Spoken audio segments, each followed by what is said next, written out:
दोस्तों, आपने सपने में भी नहीं सोचा होगा कि भारत जैसे देश में एक गैस सिलेंडर की डिलीवरी के लिए पुलिस का पहरा लगाना पड़ेगा। आज भारत के कई शहरों में हालात ऐसे हैं कि ट्रकों को रास्ते में लूटा जा रहा है। आगरा से लेकर मुंबई तक सुबह 4 बजे से गैस एजेंसियों के बाहर 2-2 किलोमीटर तक लंबी लाइनें लग रही हैं। लोग आपस में हाथापाई कर रहे हैं। ऐसा लग रहा है जैसे देश 1990 के दशक में वापस चले गया। लेकिन दोस्तों, बात सिर्फ किल्लत की नहीं है। जो कमर्शियल सिलेंडर कल तक 1800 रुपए में आता था, वो आज ब्लैक मार्केट में 5 से 7,000 रुपए में बिक रहा है। पिछले एक हफ्ते के अंदर दिल्ली, यूपी और महाराष्ट्र में 15,000 से ज्यादा अवैध सिलेंडर जब्त हो चुके हैं। आम आदमी वापस लकड़ी के चूल्हे पर आ गया है। लेकिन आप जब टीवी खोलते हैं तो आपको एक अलग ही दुनिया दिखाई जाती है। सरकार और मंत्रालय के प्रवक्ता कैमरे पर आकर कहते हैं, पैनिक मत कीजिए, देश में गैस का पर्याप्त भंडार है और घबराने की कोई बात नहीं है। कुछ लोग हैं जो पैनिक क्रिएट करने का प्रयास कर रहे हैं, अपना एजेंडा चलाना चाहते हैं। मैं इस समय उन पर राजनीतिक टिप्पणी नहीं करना चाहता।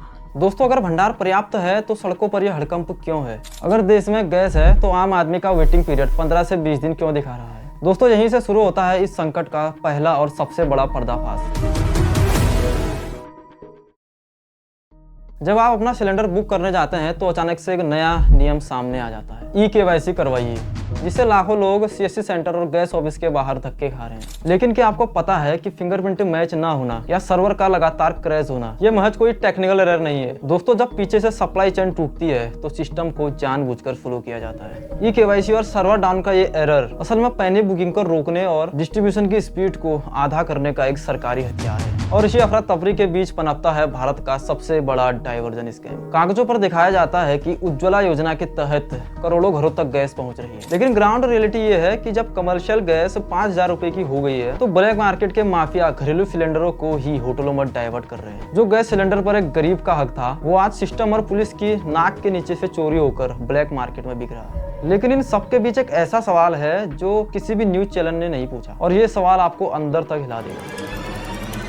हम सब जानते हैं कि LPG और पेट्रोल डीजल दोनों एक ही कच्चे तेल से बनते हैं। तो अगर देश के पेट्रोल पंपों पर तेल आराम से मिल रहा है, गाड़ियां दौड़ रही है, तो अचानक सिर्फ और सिर्फ LPG ही गायब क्यों हो गई? अगर तेल आ रहा है तो गैस क्यों नहीं बन रही है? इस सवाल का जवाब आपको सीधा ले जाएगा समुद्र के बीचों बीच चल रहे उस खौफनाक युद्ध की तरफ, जिसने भारत की आर्थिक मजबूतियों को झकझोर दिया है। सवाल ये था कि अगर पेट्रोल पंप भरे हैं तो गैस सिलेंडर खाली क्यों? दोस्तों, जब हम विदेशों से कच्चा तेल यानी क्रूड ऑयल खरीदते हैं और उसे रिफाइन करते हैं तो उसमें से पेट्रोल 35 से 40% निकलता है और डीजल लगभग 50%, लेकिन LPG गैस निकलती है सिर्फ 5 से 10%। भारत की आबादी 145 करोड़ पार कर चुकी है। ऐसे में हमारे देश की रिफाइनरीज फुल स्पीड में भी काम करे तो भी वो देश के 30 करोड़ गैस कनेक्शनों का पेट नहीं भर सकती है। और यहीं से खेल शुरू होता है हमारी असली मजबूरी का। भारत अपनी पूरी डिमांड का 60% हिस्सा विदेशों से बनी बनाई गैस के रूप में मंगाता है। इसे लाने के लिए कोई आम जहाज नहीं बल्कि क्रायोजेनिक शिप चाहिए होते हैं, जो गैस को -42 डिग्री सेल्सियस तक जमा कर लाते हैं। भारत के पास पेट्रोल और डीजल को स्टोर करने के लिए तो महीनों का रिजर्व है, लेकिन इन गैस सिलेंडरों का रिजर्व हमारे पास 25 से 30 दिन का ही होता है। सप्लाई चेन 10 से 15 दिन रुकी नहीं कि गैस एजेंसियों पर ताले लग जाते हैं, और ठीक यही हुआ है। लेकिन हमारी सप्लाई चेन रुकी क्यों? ये गैस आ कहां से रही थी? जवाब है गल्फ कंट्रीज,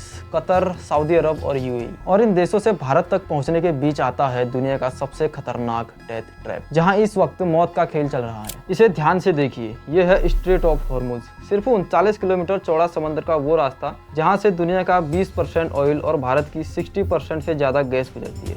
आज ईरान और इजराइल के बीच चल रहे इस युद्ध ने इस रास्ते को एक वॉर जोन बना दिया। मिसाइलें उड़ रही हैं और ड्रोन से हमले कर रहे हैं। नतीजा, भारत के लिए निकली हुई गैस से भरी 22 से ज्यादा शिप्स समंदर के बीचों बीच फंसी खड़ी है। आगे गए तो मिसाइल का शिकार, अगर पीछे आए तो देश में हाहाकार। और जो जहाज हिम्मत करके रेड सी से लंबा रास्ता करके आ भी रहे हैं, उनके साथ क्या हो रहा है कुछ पता है? युद्ध के खतरों की वजह से इंटरनेशनल इंश्योरेंस कंपनी ने इन गैस जहाजों का वॉर रिस्क प्रीमियम 500% तक बढ़ा दिया है। ऊपर से डॉलर के मुकाबले हमारा रुपया कमजोर हो रहा है, यानी समंदर में लड़े जा रहे इस युद्ध का सीधा बिल भारत की उस आम आदमी के जेब से कट रहा है जो एक सिलेंडर के लिए सड़कों पर पुलिस की लाठियों की मार खा रहा है।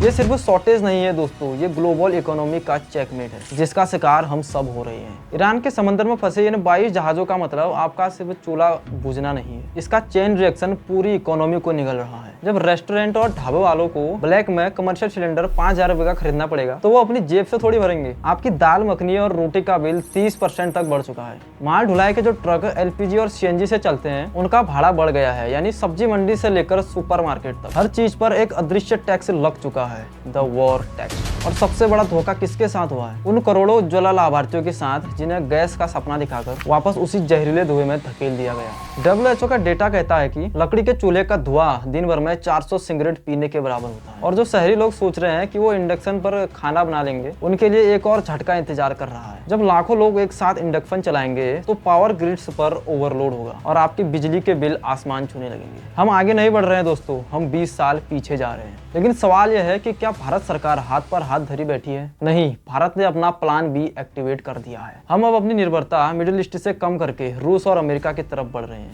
हाल ही में गुजरात के मुंद्रा पोर्ट पर शिवालिक जैसे विशालकाय जहाजों का पहुंचना शुरू हुआ है। सरकार इमरजेंसी रिजर्व का इस्तेमाल कर रही है, लेकिन अमेरिका से गैस आने में हफ्तों लग जाते हैं और ये गैस बहुत महंगी होती है। और ये कोई परमानेंट सॉल्यूशन नहीं है, ये सिर्फ एक बैंडेड है एक बहुत बड़े घाव पर। भारत का असली भविष्य इन लोहे के सिलेंडरों में नहीं बल्कि पाइप नेचुरल गैस यानी पाइप वाली गैसों में है। सरकार के one nation one gas grid project को रॉकेट की स्पीड से पूरा करना होगा, वरना आज ईरान इजराइल युद्ध है, कल ताइवान चीन युद्ध होगा और परसों कोई और समंदर ब्लॉक करेगा। जब तक हम अपनी एनर्जी सिक्योरिटी के लिए दूसरों पर निर्भर रहेंगे तब तक हमारे देश का आम आदमी सड़कों पर ऐसे ही पुलिस की लाठियां खाता रहेगा। दोस्तों, ये सिर्फ गैस की किल्लत नहीं है, ये भारत के लिए एक वेकअप कॉल है। दोस्तों, आपको क्या लगता है, क्या सरकार का eKYC वाला टेक्निकल एरर जानबूझकर किया गया था या फिर ये सच में एक सिस्टम फेलियर है? दोस्तों, अगर इस वीडियो ने आपको सोचने पर मजबूर किया है और असली ग्राउंड रियलिटी दिखाई है तो हमें सब्सक्राइब जरूर करें और इस वीडियो को हर उस इंसान तक शेयर करें जो गैस के लिए लाइनों पर खड़ा है। मिलते हैं अगली वीडियो में।